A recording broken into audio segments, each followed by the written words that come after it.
Une claque. Une claque.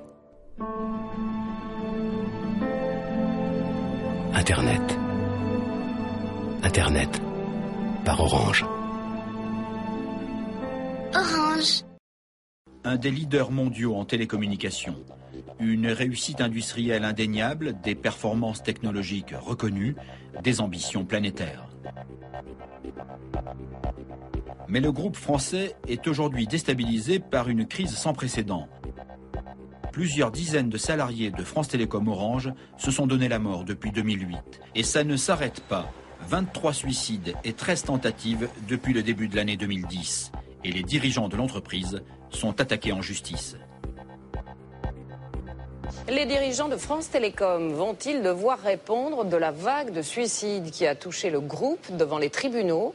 Une information judiciaire pour harcèlement moral vient tout juste d'être ouverte. Il y a AFT des cadres à la direction qui sont des machines formatées pour casser des femmes et des hommes de notre ex-belle entreprise. Cette lettre est écrite par la femme de Christian qui a mis fin à ses jours dimanche.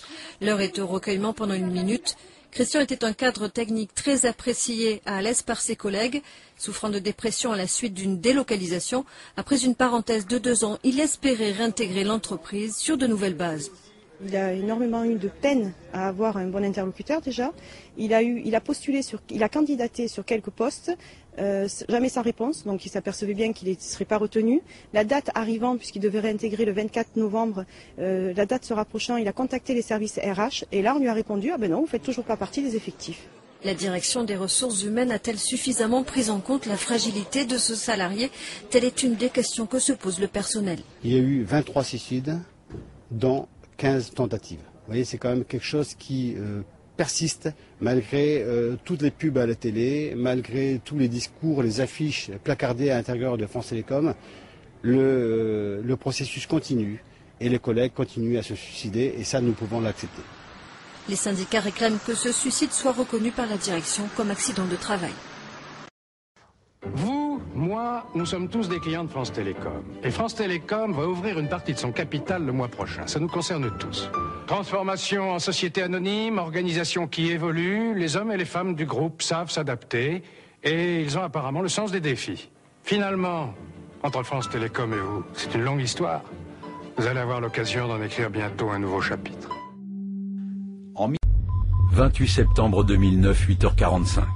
Jean-Paul Rouanet, 51 ans, employé depuis 30 ans à France Télécom Orange, en route vers son lieu de travail, la plateforme 17 du plateau des Glaisins près d'Annecy, arrête son véhicule sur un viaduc de la 41. Un instant plus tard, il se jette dans le vide. Sur le siège passager, une lettre qui accuse. La pression continuelle, la difficulté d'adaptation au poste de conseiller commercial où ce technicien vient d'être muté, et surtout, la peur de ne pas y arriver.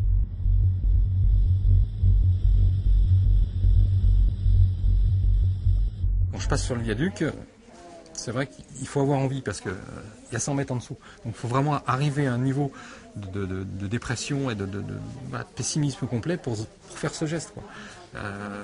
Et ça c'est difficilement acceptable. C'est un peu dur. Ouais. Vous comprenez tout ça? Oui. Ouais. Excusez-moi. Non, je vous en prie, c'est ma faute. Se tuer pour le travail, ça devrait pas exister. Et ça devrait plus jamais exister à France Télécom ou ailleurs. Hein. On sentait très bien, je dirais, toute une partie de notre hiérarchie qui prenait ça de loin en disant c'est des paumés qui se suicident, tant pis, de toute façon il faut qu'on fasse des moins sur les effectifs, donc ça arrange. On sentait bien qu'ils n'étaient pas touchés, ou ils faisaient semblant. Et ça fait mal. Des paumés qui se suicident, des gens fragiles qui perdent pied. Oui, ce 28 septembre 2009, après le 28e suicide en 20 mois, la direction de France Télécom élude encore sa responsabilité. Nous voulons en vérifier la réalité, savoir si l'Orange de demain qu'on nous promet sera douce ou amère. Le siège parisien donne du bout des lèvres son accord à notre enquête. Pour Annecy, c'est trop tôt, nous assure-t-on. Les salariés sont encore traumatisés par le drame de Jean-Paul. On nous ouvre cependant non loin de là les portes de la plateforme 10-14 de l'île d'Abo, où il n'y a pas eu de suicide.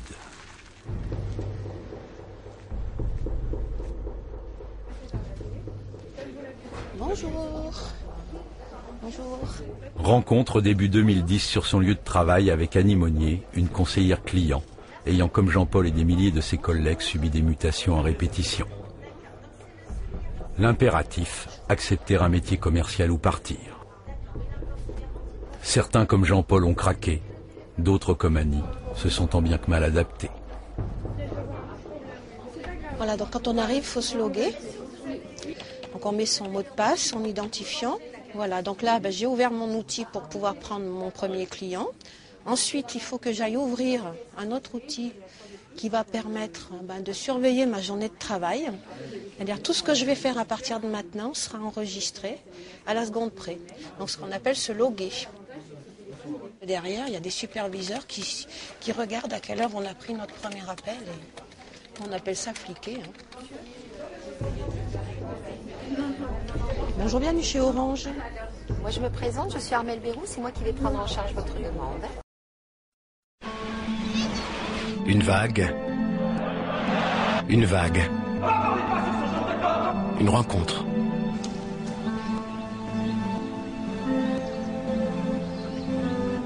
Une rencontre.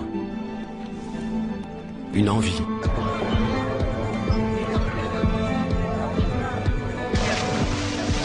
Une envie.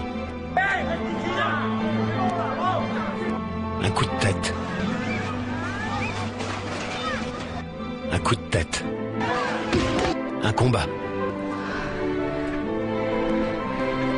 Un combat. Un cri. Un cri. Une claque. Une claque.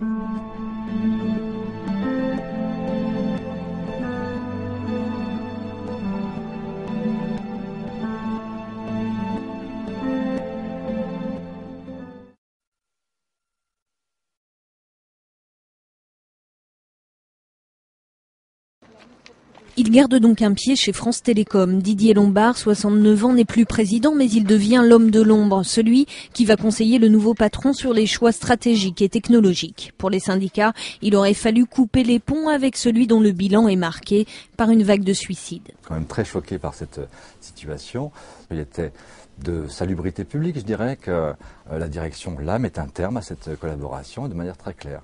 Mais le nouveau patron de France Télécom monte au créneau pour défendre son prédécesseur. On est dans une industrie complexe et je vous assure que pour moi-même, mais aussi pour l'équipe qui m'entoure, l'avoir encore pendant ces quelques mois à côté de nous pour nous aider à comprendre un peu ce qui se passe, nous faire des alertes sur tel ou tel sujet, il va continuer notamment à voyager pas mal d'ailleurs dans les mois qui viennent. Je considère que c'est une très bonne chose. Alors au siège de la Fédération Sud France Télécom, le téléphone sonne. Au bout du fil, des salariés du groupe dépités. Qui ne comprennent pas, qui ont rangé leurs freins pendant longtemps avec la présence, le maintien de M. Lombard à un poste de très haut niveau à France Télécom, et qui là considèrent que oui, la page doit être tournée et qu'elle n'a pas été tournée. La page Lombard devrait définitivement se tourner dans un an. Didier Lombard aura alors 70 ans, l'âge auquel il devrait partir à la retraite, avec un régime complémentaire qui lui donnera 300 000 € par an. Un message sans doute entendu par le nouveau venu, présenté comme l'homme de la rédemption de France Télécom, après que l'État actionnaire principal ait décidé de changement à la tête de l'entreprise. Stéphane Richard arrive, en provenance du cabinet de Christine Lagarde, comme nouveau directeur général, avec un programme fort. Un seul suicide dans une entreprise, un seul suicide, pour lequel on aurait de fortes présomptions d'une causalité, d'un lien avec l'environnement professionnel, c'est insupportable. L'idée qu'à notre époque, quelqu'un puisse mettre fin à ses jours parce qu'il est en situation d'échec et même de désespoir dans sa vie professionnelle, c'est une réalité qu'aucune entreprise ne peut accepter. Tous nos efforts sont axés sur, encore une fois, la résorption, l'atténuation des causes, du terreau qui, dans une entreprise telle que nous sommes aujourd'hui, peut amener certaines personnes fragiles à passer à l'acte. Ainsi, pour le nouveau patron, le passage à l'acte serait toujours le fait de personnes fragiles. Une phrase qui interpelle, car les médecins du travail et les experts ont été bien clairs là-dessus. Chacun d'entre nous peut, à différents moments... Que ce soit dans la feuille de route des dirigeants d'entreprise, une priorité de tout mettre en œuvre pour que l'environnement professionnel que nous fournissons à nos salariés ne soit plus une cause de désespoir. Ça peut être une cause de souffrance, il faut pouvoir la traiter. Une cause de désespoir, c'est pas acceptable. Donc voilà, ça c'est un objectif simple. C'est simple à formuler, c'est plus difficile évidemment de le remplir, mais ça je crois que c'est très important. Ensuite, bien entendu, il y a des mesures concrètes. Prendre un exemple, la mobilité. Bon, moi je pense qu'à notre époque, ça pose un vrai problème de considérer qu'une entreprise peut imposer à un de ses salariés un mouvement géographique ou professionnel qu'il ne souhaite absolument pas, qu'il rejette. Parce que même si elle le fait, le risque d'échec est tellement grand que voilà, il faut s'interroger sur la pertinence économique même d'une décision comme celle-là. Vous dites à quelqu'un, ben voilà, tu faisais tel métier et à partir dans 3 mois tu vas faire tel autre métier. La personne est soit pas convaincue du tout, soit carrément en opposition totale par rapport au mouvement. Qu'est-ce que vous faites? Donc la question de la mobilité forcée, moi je pense que c'est un sujet qui est extrêmement délicat, sur lequel il faut qu'on se repenche. On est en train de le faire. Hein. Oui. Il faut qu'on ait des règles. D'abord il faut que ça soit exceptionnel. Ça peut pas être une règle dans une entreprise, ça. Je dis pas qu'on peut pas toujours éviter.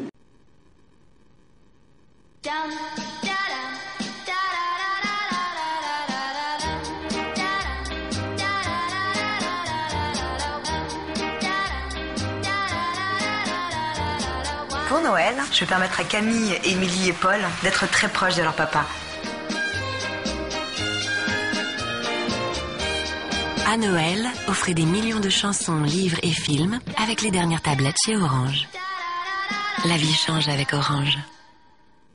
Nous travaillons tous au niveau local, donc à la construction de ce nouveau contrat social, en appliquant et en mettant en avant bien sûr ce qui a été décidé au niveau national, mais avec aussi une marge de manœuvre importante au niveau local pour aussi construire à notre niveau un nouveau contrat social en fonction des attentes et des particularités de nos sites.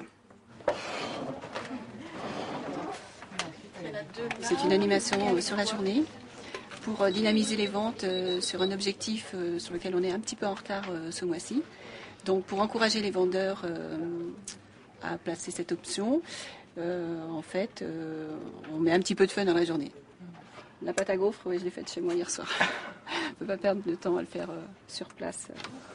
On adhère, parce qu'on ne peut pas faire autrement, mais c'est convivial quelque part. Si, c'est pas trop...